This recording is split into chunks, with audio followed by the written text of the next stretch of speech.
Welcome in, troublemakers. I'm your host, Joseph B.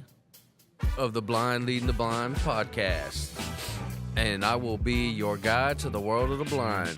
Today I have with me my producer, Tramp, and he'll be asking me questions, so y'all get to know me a little bit more.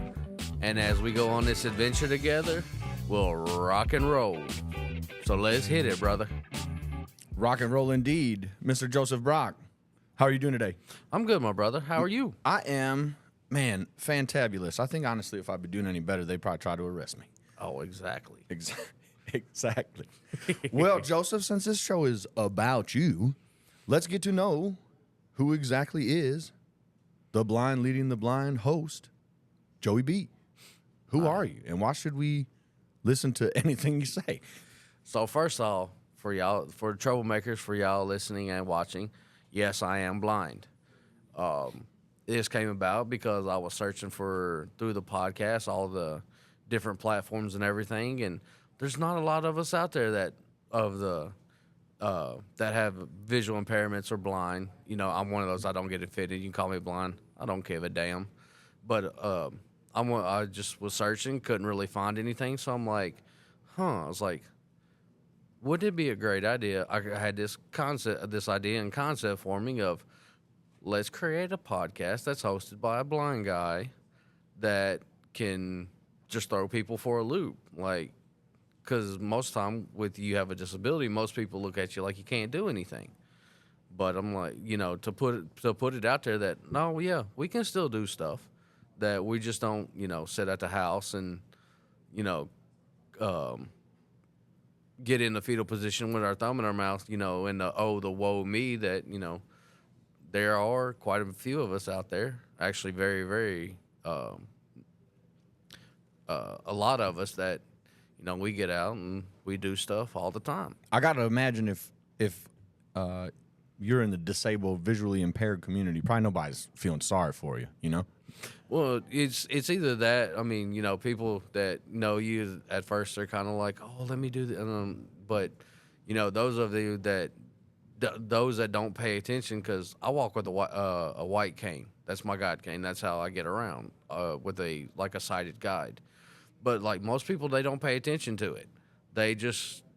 They'll walk right in front of you, and if you hit them with the cane, they'll look at you like, what the fuck? Or, why'd you do that? Or something like that. And if I'm walking with somebody sighted, to be like, he's blind. He's like, he can't see you.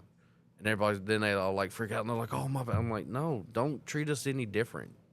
We want to be treated just like everybody else. Okay. So you have always been blind? No, I lost my vision at the end of 2014. Oh, smokes. So I'm about a decade. I'm a decade in. And how did this happen? Was this some sort of accident? You saw a nuclear bomb explode or something? I wish it was something cool like that, but no. So at the age of 12, I was diagnosed with type 1 diabetes and really didn't, of course, being that young, and then got an insulin pump at 13, 14, somewhere in there. Really didn't take care of myself. Just ran hog wild. Started taking pills, and started smoking weed, and then doing cocaine and drinking and all that jazz you do as a teenager. And then by the time I hit 22, 23, when I started to take care of myself, all the damage had already been done, but I didn't realize it. And then coming home from work one day, I was almost in 2 wrecks, and I was like, I got to go to the eye doctor. And when I did, they was like, you have diabetic retinopathy. And I said, what the hell is that? Yeah, no kidding. And he goes, to dumb it down for you, he goes, you have no blood flow to your eyes.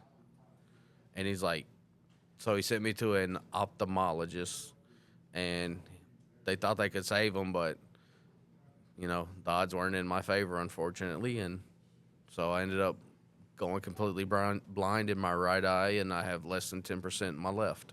So your eyes don't get blood, like new blood, fresh blood, recirculated blood. Are your eyes dead? Like, I know if your liver doesn't get blood, it dies.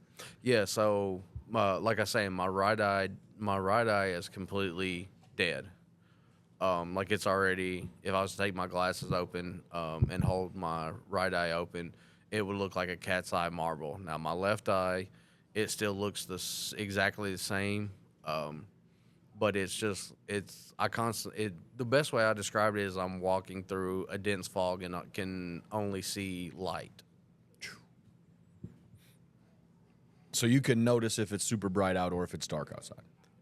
Not if it's super bright, but I can tell the difference between light and dark. Like if it is light outside or dark outside, I can tell. Or like when I walk into a room, I can tell when where the windows are, where if I look up, which is ironic because it makes people crack up because I'll look up to find the lights to kind of orient myself of where I'm at in the room. But like I can tell where the light fixtures are, or and stuff like that. So you lost your sight in 2014. Was this like a slow or, No, overnight or it was, let's see, that was the beginning. No, about halfway through November is when I started to notice something, when I was almost in the 2 wrecks. And then by March of 15, I had already been through, I think it was 12 eye surgeries. 8 on my right eye, 4 on my left. And then in April of 15 is unfortunately I had to file for disability. because you were to the point where Yeah, it was to the point that nobody would hire me, and I couldn't drive, which is also kind of ironic because I still have a valid driver's license. what? Yeah. How? I don't know. They never sent me a letter saying that my license was Rescinded or whatever? yeah, Well, I guess it's probably revoked or just- suspended, or that they were taking them. I guess it's probably now it's just like an identification card. 'Cause, I mean, you still have to have one. Yeah. Like, if you go to the bar, they're gonna ask you for something. No, I had a cop friend of mine run my license, and they're still active. No restrictions. Well, let's try that. Hey, I've been trying to. Won't nobody let me drive though. Shoot, I think I know some people who we can bring you out to the desert and let you drive. Oh heck yeah. Yeah. Let's do it. Yeah, we definitely can get on that. Yeah, get out there in the desert with a dune buggy or something like that. Go hog wild, or get out on the lake in a boat. Okay, so what was the actual time frame to you were notified? Hey, we got issues, and then I can see 10% out of one of my eyes now. What was the time frame from what was that? get the message to now we're blind? Let's see, November, December, January, February, March. 6 months 6 months from from the middle of November until the end of March. And how old were you when you found out that you were going blind? Let's see, that was what so 26. You were 26 years old. I had just turned 26. Dude, when I think back to when I was 26, I was a fucking animal, dude.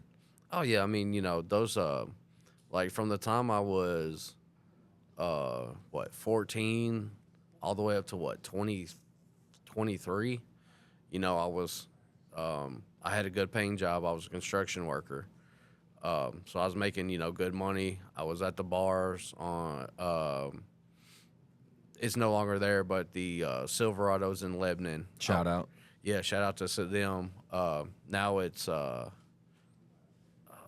Cooters or something now. Something's crazy. Nice. But I was at Silverados on Friday and Saturday night, blowing half my paycheck, drinking Four Horsemen, liquid marijuanas. What about the adios? No, never drinking it. What else was it? Whiskey sours. Trash can. No, 8 liquor ass kickers. That's the adios. Oh, that's the audio. Yeah, the 8 liquor ass kicker. The adios MFer, or some people call it the mother. Yeah. But yeah, just out there, just partying, living it up. No son of a bitch.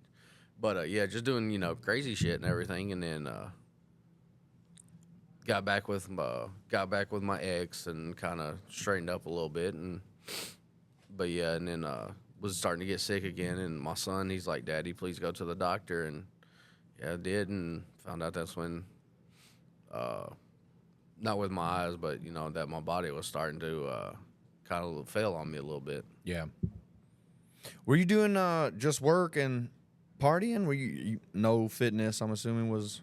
Well, I mean, when you work construction, you really don't need to work out Yeah. because you're lifting, you're constantly moving and You're out there in the sunshine. yeah, out there in the sun, and constantly because I mainly just worked on new construction, so yeah, you were always moving, going from spot to spot or pulling on heavy chains to pull heavy pipe up into the air, or, down in the ditch or something. So obviously you can't do construction anymore. What do you do now? So right now I'm actually it took me 5 years to figure out programs, but I'm actually a college student right now at Austin P studying communications with concentrations in broadcast announcing and sports media. And that and that came about because I was sitting at home like 5 years after it all, like everything went down. I was sitting at home, and I just got tired of sitting at home. So I called another shout out, Vol State Community College in Gallatin, and I asked. I said, "Can I speak to your disability office?" And they transferred me, and I was talking to the lady, and I was like, "What can you do for somebody who's blind?" And she says, "Have you talked to VR?" And I said, "What is VR?" And she goes, "That's a no. That's what that is. That's a no." And so she gave me the number, and I called VR, and they got me set up with a company called the Star Center. Another shout out to them, with Meredith and Tara, who both of them no longer work there, but I still work with Meredith. But I digress. So then jumped in there with them. They taught me how to use an iPhone using a feature called VoiceOver. I used to have a regular laptop with what's called JAWS, which is Job Assistance with Speech. And I had that for like 4 years. So I can actually use a computer, use my phone. They got me a tablet because I'm a college student with and that being it's a iPad, but it also has the VoiceOver feature, so I can use it. But then once Tara and Meredith left, I followed Meredith to her new company called Vision Link Solutions. And so then now I've upgraded to a MacBook Pro, which is a completely different software to use with a computer. But I digress even more. So back to me getting back into school with vocational rehab. Like I called them. They set me up with a counselor. They fired that counselor. I got another counselor. She got fired / resigned. That was a complicated situation, and then so I got put with the supervisor, one of the supervisors of VR, who his name is Quinn Howard, and he only does it on takes special cases. So, and he was really pushing me. He's like, you're doing these computer classes with Meredith. He's like, we need to get you back in school. And I was trying to push it off as long as possible because I never liked high school. I didn't like high school anyways. And I just kept pushing it off and pushing off. So one day when working with Meredith, and earlier that morning I talked to Quinn, and he kept pushing me. And so finally at the end of we got done, and I looked at Meredith. I was like, let's see what Austin P State University has to offer. And she's like, okay. She's like, what do you want to do? And I was like, communications. So she starts reading me off she goes to the communications degree, and she starts reading them off to me. And she stops and she goes, oh, this is so you, Joey. And I was like, what is it, Meredith? She goes, oh, Joseph, this is so you, all wrapped up. And I said, quit fucking around, and what is it? And she goes, sports communication. And I said, sign me up. And this was like mid-July 2 years ago. And or actually 3 years ago now, because I'm going into my third year. But yeah, I said, sign me up, and then so we signed up, and then that August I started. I commute into campus every day, and I've been there. And that first semester was really rough for me, and it got to the point where I almost wanted to drop out. But with her encouragement and some of the other encouragement that I had on campus from people that I've met up there and some of the professors, I stuck it out, and I'm really happy that I did. Well, don't worry about it. I try to quit every day. So. Oh, trust me, this last semester, or no, the previous semester, not the spring but the fall, I thought about it quite a couple times. So sports broadcasting, that's your major. Yes. Yeah, and so that's like you're the new Joe Buck. That's the goal. I'm attempting to be, yeah. Yeah. Because there's not a lot. I would like to be, a color commentator. Like my favorite one right now, he works for Titans Radio, is Coach Dave McGinnis, and Mike Keith's the play-by-play guy, and Coach Mack is the color guy.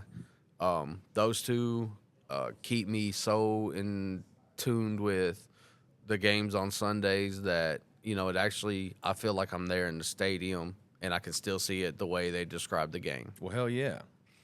But then also with that though, there's a new company called One Court, and they put a article in the Sports Business Journal, and I've been doing some research on that and actually got signed up for when they start beta testing that. Hopefully I'll get one, but it's a tablet about a little bit bigger than a laptop, and it sits in your lap, and it has different things that can come on top of it, but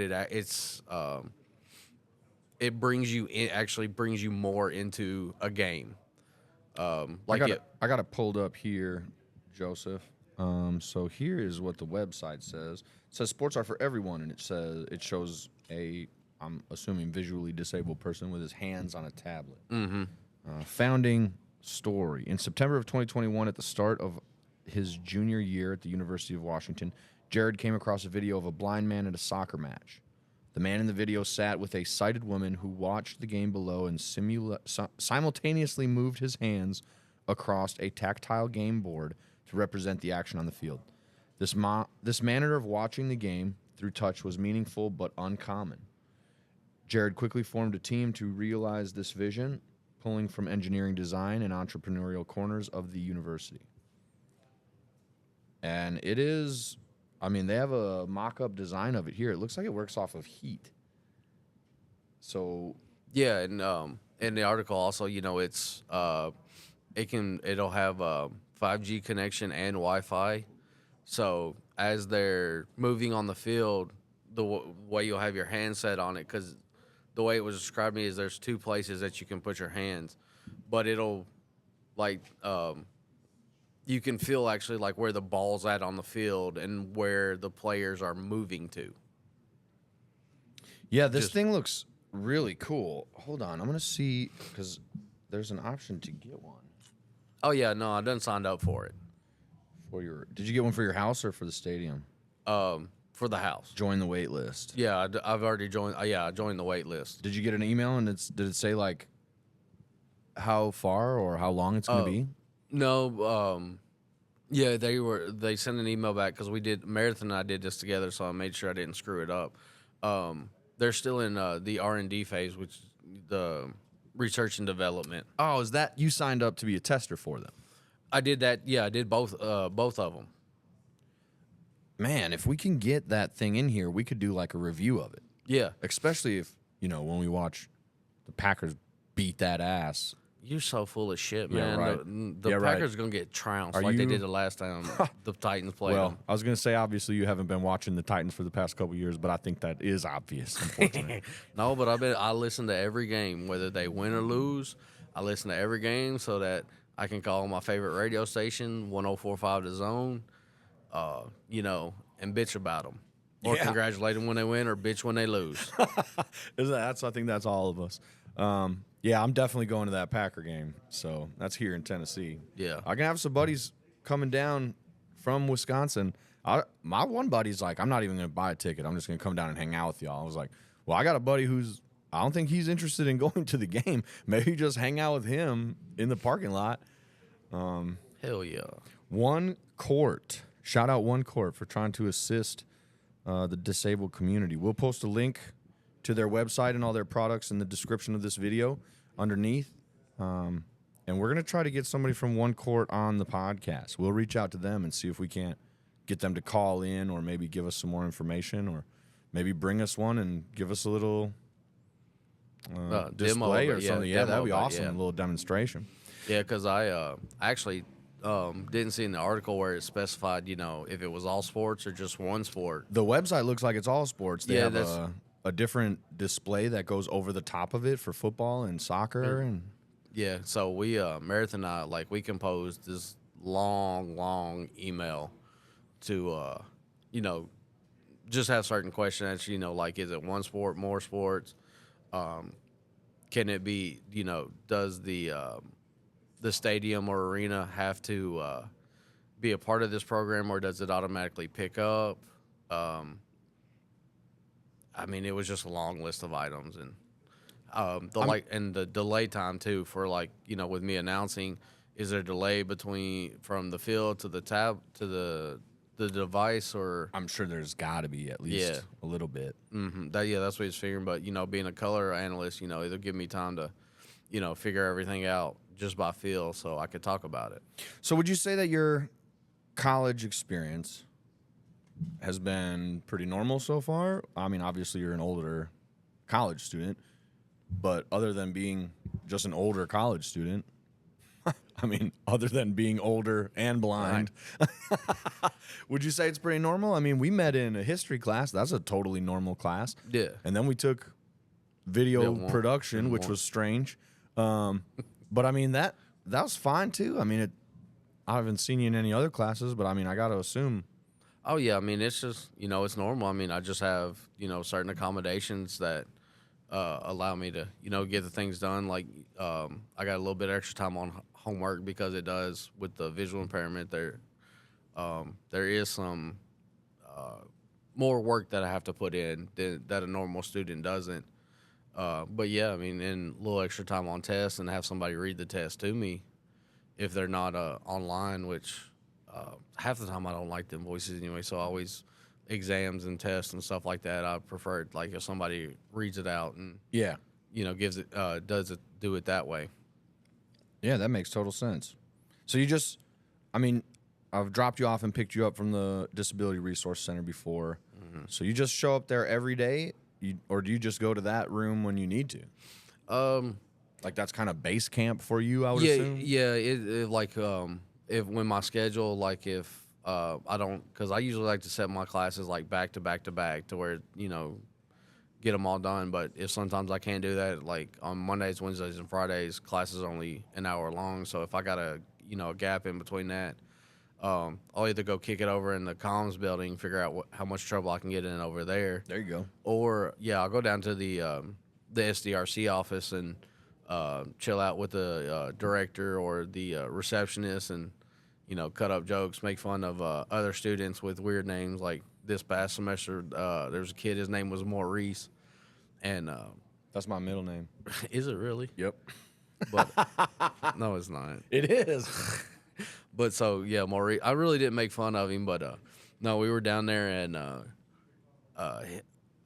because I like to get to know the student worker stuff, and I was like, what's your name, man? He's like, Maurice, and I went, wow. And Miss Dusty, no, not that one.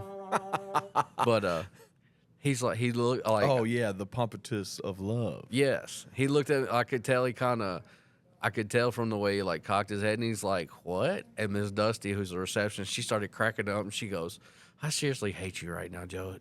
And I'm like, why, Miss Dusty? I'm like, I'm surprised you didn't put two and two together, because me and her, you put us together, and we start just coming up with she'll say something, and I'll start singing a song that has that whatever she said. It's got a lyric in there, and she's like, now watch it. And then she does the same thing to me, but then I done that, and she's like, you got that stuck in my head, and I'm like, okay. I was like, and she's like, and he looks like, he's like, what are y'all talking about? And I'm like, you've never heard of the Steve Miller Band? And, this kid's 18, 19. Of course he hasn't, dude. He goes, no. And I'm like, dude, I was like, you've never heard the song The Joker? And he goes, no. And I was like, oh. That's probably far from the only good song he's never heard, man. Okay, so we've talked about resources that you use that are state provided because you can't see, so the state assists you.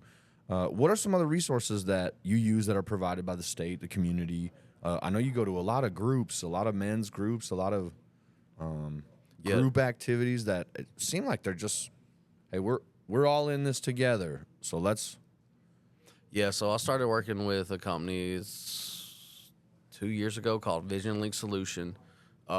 It's owned and operated by Meredith Bailey, who she is also visually impaired. She told me what hers is, but I can't remember because there's all kinds of different things out there that can cause you to lose your vision. But yeah, Meredith, been working with her quite a bit. She's teaching me Braille right now. And then the men's group is through my church. We do a Monday night group called The Table, where we'll sit down, eat together, and then break off into small groups. And depending on what you want to do, it's which groups you want to go to. Like right now, I'm in one that we discuss the sermons from the previous Sunday. Then I'm also a part of an organization. It's not just our church, but it's multiple churches and multiple guys from the area. It's called Gatekeeper Ministry, and I do that Thursday and Friday nights. So I serve actually quite a bit in the community and do outreach with my boy Tim Todd. About a year ago, I went to him and I'm like, "Hey Tim, I want to serve more." And me and him's been thick as thieves ever since. So you're very active in the community at church. You are, also pretty active at school. I see you do sound engineering stuff for the news program, the Verdict. Yeah, I had to jump in because can't do the visual stuff, so figure jump in on audio and because my ears, I'm training them to listen to more. I'm actually right now doing an internship. Shout out Studio 340, Kelby and Jeff. They got me, they got me in there. They're teaching me beats, how to mix and master music, record, do all that fun stuff. I'm learning Braille right now, and then also on campus, I'm trying to get a club of those that are registered with the disability office. Trying to get a club started. I've got the core right now. And we're going to meet probably the second or third week after we get back to campus, and then try to get more interested in it. And that's going to be called the Troublemaker Society, because nobody ever expects somebody with a disability to cause trouble. Unless they got Tourette's. Well, yeah, true. But, and then, so everybody always calls me, like even when I was little, I was always head troublemaker, so... Everybody, up there. That's where I got the idea of Troublemaker Society for, the listeners of the podcast and the thing and the club on campus is because, nobody ever expects us, and I'm head troublemaker, so let's just marry the two and have fun with it. Head of Department of Trouble. Yep. President Troublemaker. President Maker. Mr. Trouble. All right, Joseph, any other organizations that you want to shout out? Anything you want to plug? We don't have any socials yet, but we will. We're going to get them started. Today I think we should just sit down for an hour and crank them out. Oh, yeah, absolutely. So, I mentioned VR, which is vocational rehab, Vision Link Solutions, Gatekeepers Ministry. And we're gonna put all these descriptions and links to all these organizations in the description of the video below. Yeah. And one more, thanks for Panobi over here off of Rivergate Parkway for allowing us to host here today. It's a school spot. You get hungry, you want to come in and dance. You get hungry and you want to go out and dance. Hit the spot up. They'll be open. You can get your food and DJ and some other events and stuff they got going on. You come out here, chill, hang out, dance. Have fun and check out Pun and Jeff and all the people here at Panobi's. We are here at the Panobli's studio off Rivergate Parkway. Big thanks to Jeffo the Hitmaker, Studio 340 Live, the Blind Leading the Blind podcast.